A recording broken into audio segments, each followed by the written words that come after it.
باپ کے آپ کہیں نہیں جا سکتے. یہ دستور ہے دنیا کا، یہ اصول ہے کائنات کا. رب کائنات نے ہمیں حکم دیا ہے،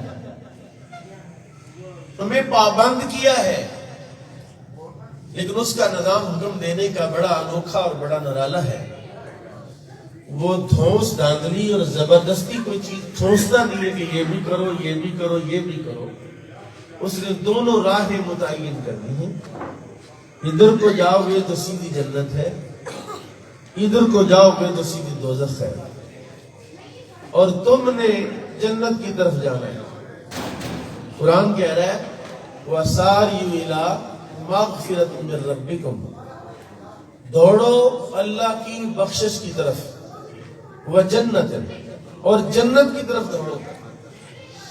میں نے جو آیہ مبارکہ کتاب کی خدمت میں تلاوت کی، رب کا قرآن کہہ رہا ہے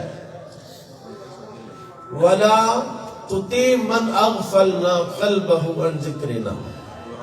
اللہ کہہ رہا ہے تم نے ایسے بندے کی بات نہیں ماننی جس کے دل کو ہم نے اپنی یاد سے غافل کر دیا. اللہ کی یاد دل میں ہو، وہ دل کائنات میں سب سے امیر ترین دل ہے. سبحان اللہ. وَلَا تُطِعْ مَنْ أَغْفَلْنَا قَلْبَهُ عَنْ ذِكْرِنَا، جس کو ہم نے اپنے ذکر سے غافل کر دیا ہے. غفلت کی نشانی کیا ہے؟ کیا علامت ہے غفلت؟ غفلت کی علامت اور نشانی واضح ہے کہ اس نے دنیا کے ساتھ دل لگا لیا ہے، دنیا چھوڑ کے جانا نہیں چاہتا، مرنا نہیں چاہتا. اسے بتا دیجیے بھائی پرسوں مرنا ہے، کہتا یار تو پیسے لے کے آگے نہیں کام چل سکتا. ساری کائنات کی دولت دے کر بھی اپنی زندگی کے چند سال بڑھانا چاہتا ہے.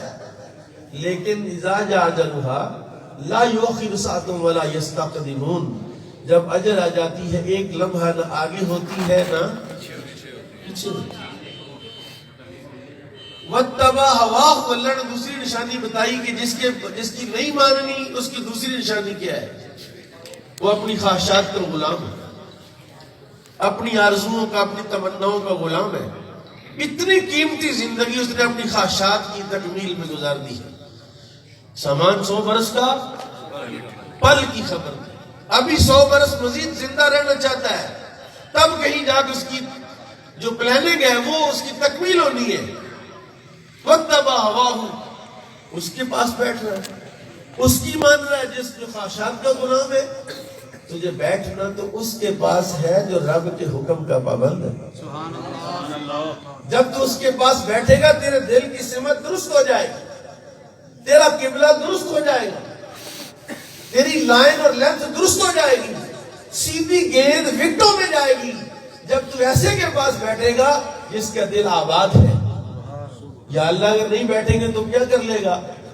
اب سنیں ذرا اگلی آیت بھی سن لیں. قرآن کہتا ہے وَمَنْ أَعْرَضَ عَنْ ذِكْرِي، جس نے میرے ذکر سے منہ موڑا.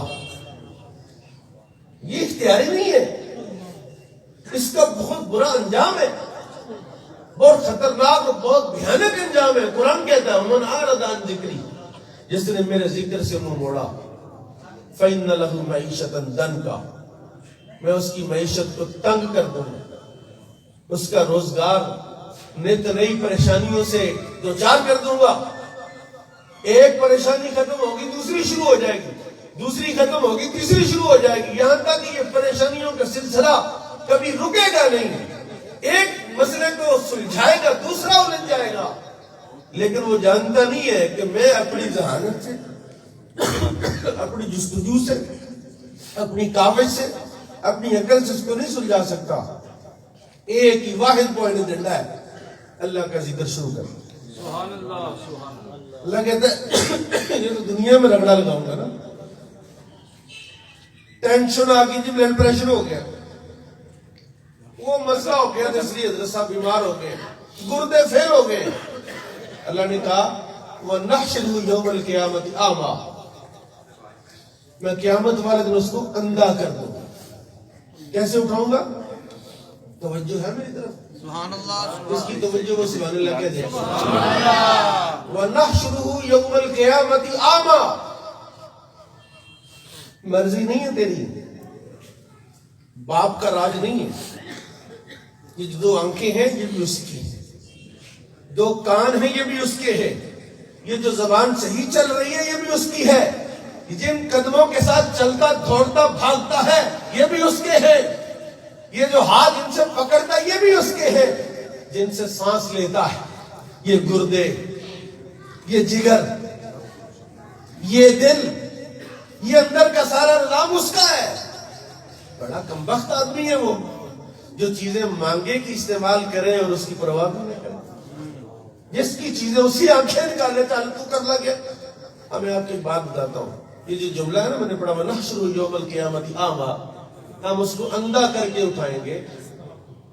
آج کا اندھا کچھ نہ کچھ اس کو فائدہ ملتا ہے.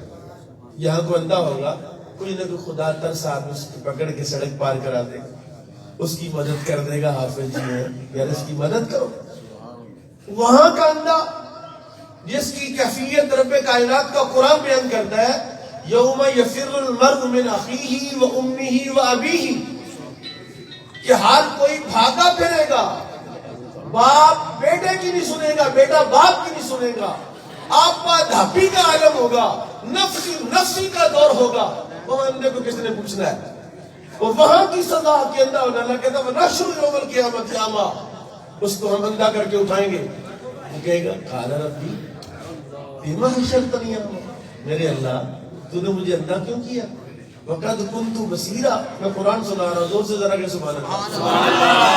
اب توجہ میری طرف رکھیں نا, میں آپ کو بڑی قیمتی چیز دے رہا ہوں. جو حضرات آ رہے ہیں ان کی طرف نہ دیکھیں, قرآن کی طرف دیکھیں. قَالَ رَبِّ لِمَا حَشَرْتَنِي أَعْمَى, یا اللہ مجھے اندھا کیوں کیا؟ وَقَدْ كُنْتُ بَصِيرًا, میری آنکھیں تو بالکل صحیح تھیں. اب جواب سنے میرے رب کا. وہاں قیامت میں محشر کے میدان میں یہ مکالمہ ہوگا. اللہ نے ہماری بہتری کے لیے آج ہمارے سامنے قرآن میں لکھ دیا. شاید آج پڑھ لیں, اس کو آپ ڈیوٹی کہہ لیں.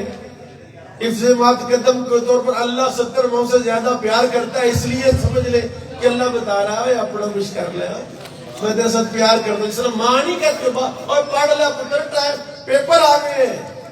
سنو, کالا اللہ کہتا وَكَذَلِكَ أَتَتْكَ آيَاتُنَا, تیرے پاس میری آیتیں آئی تھی, فَنَسِيتَهَا, میں نے تجھے اندھا آج اس لیے کیا ہے کہ میں نے قرآن تیرے پاس بھیجا تھا, میں نے آیات تیرے پاس بھیجی تھی, میں نے نبی تیرے پاس بھیجے تھے, میں نے نظام زندگی تجھے دیا تھا, تو بھول گیا.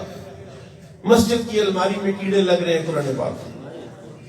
وہاں ایک تو ناروے کے اندر انہوں نے قرآن پاک کی بےحرمتی کے ہم نے جلوس نکالے, اور خود اپنی مسجد کی الماری میں کیڑا کھا رہا ہے. اس پر قوم کس کے خلاف مظاہرے کیے جائیں؟ اپنے گھر کی الماری اور سیف کے اندر پڑا ہوا قرآن, مختلف غلاف میں لپیٹا ہوا قرآن آوازیں دے رہا ہے, اور کدھر پھرتا ہے. یہ ساری چیزیں قبر میں تیرے ساتھ نہیں جائے گی, میں قبر میں تیرے ساتھ جاؤں گا. مجھے ٹائم دے, مجھے وقت دے, مجھے لفٹ کرا.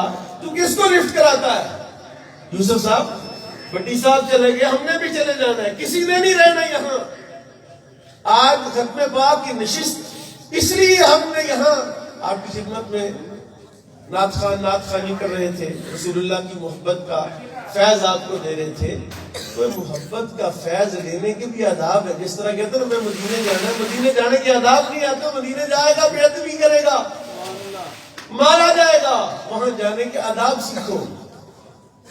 اب سنیں ذرا ایک آیت میں آپ کو اور سنانا چاہتا ہوں.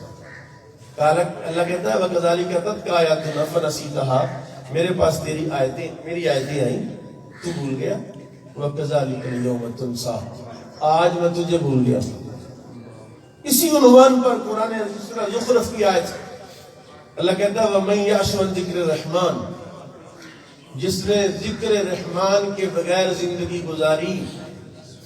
وَمَن يَعْشُ عَن ذِكْرِ الرَّحْمَٰنِ نُقَيِّضْ لَهُ شَيْطَانًا, ہم اس کو شیطان کی قید میں کر دیں. فَهُوَ لَهُ قَرِينٌ, وہ اس کا ساتھی ہو جائے گا. اب ہم نے خود اپنے گریبان میں جھانک کے دیکھنا ہے, اپنے اعمال کا مشاہدہ کرنا ہے, محاسبہ کرنا ہے کہ کیا ہمارے اعمال شیطان کے ساتھی کے اعمال ہیں یا رسول اللہ کے ساتھیوں کے اعمال ہیں. ایک طرف زندگی رسول اللہ کی ہے, ایک طرف زندگی شیطان کی ہے، ایک رستہ جنت کو جا رہا ہے۔ رب کا قرآن کہتا ہے وَسَارِعُوا إِلَىٰ مَغْفِرَةٍ مِّن رَبِّكُمْ وَجَنَّةٍ عَرْضُهَا السَّمَاوَاتُ وَالْأَرْضُ، اللہ کی جنت کی طرف دوڑو جس کا عرض، جس کی چوڑائی، آپ کو پتہ چوڑائی جو ہے وہ لمبائی سے کم ہوتی ہے، لمبائی زیادہ ہوتی ہے، چوڑائی کم ہوتی ہے۔ اللہ کہتا ہے اس کی عرض جو ہے وہ زمین و آسمان کے برابر ہے۔ تو جس کا عرض اتنا ہے لمبائی کتنی ہوگی؟ اس لیے یہ زندگی ان کاموں کے لیے اللہ نے دی نہیں ہے جن کاموں میں آپ لگا رہے ہیں۔ یہ تو شیطان کا کام ہے، یہ تو فرعون کا کام ہے، یہ تو نمرود کا کام ہے پیسے اکٹھے کرنا۔ کس نے سب سے زیادہ پیسے اکٹھے کیے؟ پتا آپ کو پڑھے لکھے لوگ بیٹھے، سب سے زیادہ پیسہ کس کے پاس تھا؟ سب سے زیادہ پیسہ قارون کے پاس تھا۔ سب سے زیادہ اقتدار کس کے پاس تھا؟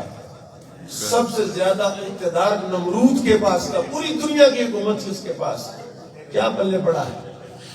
آج لعنت کرنا جائز، مذمت کی جا رہی ہے قرآن میں بھی اس کی، اور تعریف کس کی ہو رہی ہے؟ آپ ہر نماز میں پڑھتے ہیں اہدنا الصراط المستقیم، سبحان یا اللہ ہمیں صراط مستقیم کی ہدایت دے، صراط الذین انعمت علیہم، یا اللہ راستہ ان لوگوں کا جن پر تو نے انعام کیا۔ انعام یافتہ کون لوگ ہیں؟ اللہ فرماتا ہے اولئک الذین انعم اللہ علیہم من النبیین والصدیقین والشہداء والصالحین۔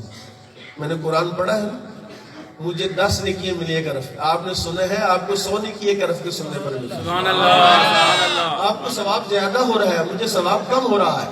میں نے سنت سمجھ کے پڑھا ہے، آپ نے فرض سمجھ کے سننا ہے۔ اللہ کے کہتا میرے انعام یافتہ بندے کون ہیں؟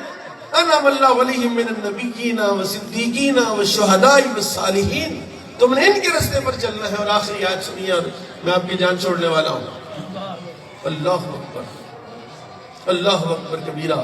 اللہ کہتا ہے یا ایھا الذین آمنوا اتقوا اللہ، او میرے بندو، او ایمان والو مجھ سے ڈرو، وکونوا مع الصادقین، سچوں کے ساتھ ہو جاؤ۔ کس کے ساتھ ہو جاؤ؟ سچوں کے ساتھ ہو جاؤ۔ یا اللہ سچے تو رہ ہی نہیں گئے، سچے تو ختم ہو گئے۔ اچھا یہ ہو سکتا ہے کہ اللہ کے دودھ پیے اور دودھ پیدا ہی نہ کرے؟ یہ تو قرآن کے حکم میں تضاد ہوگا نا کہ اللہ کہے کہ بھئی دودھ پیو اور دودھ پیدا ہی نہیں ہو رہا۔ اس کا مطلب اللہ کہہ رہا دودھ پیو، اللہ نے دودھ پیدا بھی فرمایا ہے۔ اللہ نے کہا وَكُونُوا مَعَ الصَّادِقِينَ، سچوں کے ساتھ ہو جاؤ۔ اس کا مطلب اللہ نے ہر دور میں سچے پیدا فرمائے۔ بس ہمیں تلاش کرنا ہے، ہمیں ڈھونڈنا ہے۔ اللہ تعالیٰ خالد پٹی صاحب کی بخشش و مغفرت فرمائے، اور ان کے ختم پاک کے موقع پر یہ جو چند کلمات و چند آیات میں نے آپ کی خدمت میں پیش